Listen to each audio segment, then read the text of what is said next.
নমস্কাৰ সকলোকে উৰুকাৰ ৰাতি অলপমান চিকেন পোলাও বনাইছিলোঁ। সকলোৱে যে খাই বিৰাটেই ভাল পালে, সেইবাবে ভাবিলোঁ ৰেচিপিটো আপোনালোকৰ লগতো শ্বেয়াৰ কৰি দিওঁ, এবাৰ ট্ৰাই কৰি চাব পাৰিব। মই চিকেনখিনি প্ৰায় 2 ঘণ্টামানৰ কাৰণে নিমখ, আদা নহৰু পেষ্ট, দৈ, ক্ৰীম, এটা ডিম দি ভালদৰে সানি মেৰিনেট কৰি ৰাখিছিলোঁ। এতিয়া এডোখৰকৈ তেলত দি ভালদৰে ভাজি ল'লোঁ। ইয়াতকৈও সৰুকৈ কাটি ল'ব পাৰে বা এনেকৈ দিলেও কোনো কথা নাই। এটা কুকাৰ লৈছোঁ, 2 চামুচ ৰিফাইণ্ড অইল, 2 চামুচ ঘিউ আৰু 2 চামুচ চেনি। চেনিখিনি ৰঙা হৈ যোৱাৰ লগাই লগ দুখিলা তেজপাত, লগতে লং, ইলাচি, দালচিনি অলপ সময় ভাজি ল'ম। কুটি লোৱা পিঁয়াজ 3টা, আদা নহৰু পেষ্ট 2 চামুচ, আকৌ এবাৰ ভালদৰে ভাজি লৈছোঁ। এতিয়া মটৰ আৰু গাজৰ দি লৈছোঁ, আকৌ অকণমান দেৰি ভাজি ল'ম। এতিয়া এবাটি ভাজি লোৱা চিকেনখিনি জোখমতে নিমখ এড কৰিছোঁ আৰু আকৌ এবাৰ ভালদৰে ভাজি লৈছোঁ। এতিয়া প্ৰায় 2 ঘণ্টা তিয়াই থোৱা জহা চাউলখিনি টুকি ইয়াত দি দিছোঁ।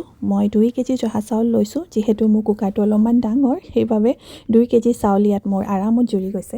এতিয়া চাউলখিনি ভালদৰে ভাজি ল'লোঁ, লগতে কেইটামান এড কৰিছোঁ মই কেচিউ আৰু অলপমান ক্ৰীম। চাউলটো ভজাৰ ওপৰতে কথা আৰু, যিহেতু নতুন চাউল বৰ ধুনীয়া গোন্ধ এটা অলৰেডি ওলাইছেই। চাউলখিনি জাষ্ট অকণমান ডুব যোৱাকৈ পানী দিলেই হ'ল। পোলাওত কিন্তু বেছি পানী দিব নালাগে, এটা চিটি আহিবলৈ দিম বাছ, আৰু মোৰ পোলাও মানে চিকেন পোলাও একেবাৰে ৰেডি। আৰু যিহেতু নতুন জহা চাউল, গোন্ধটোৰ কথাটো আৰু ক'বই নালাগে। সকলোৱে যে খাই ইমানেই ভাল পালে, আপোনালোকেও এবাৰ ট্ৰাই কৰি চাবচোন। আৰু লগত আছিলে হাঁহৰ মাংস, পদুনাৰ টেঙা চাটনিকণ, আৰু কি লাগে হয়নে?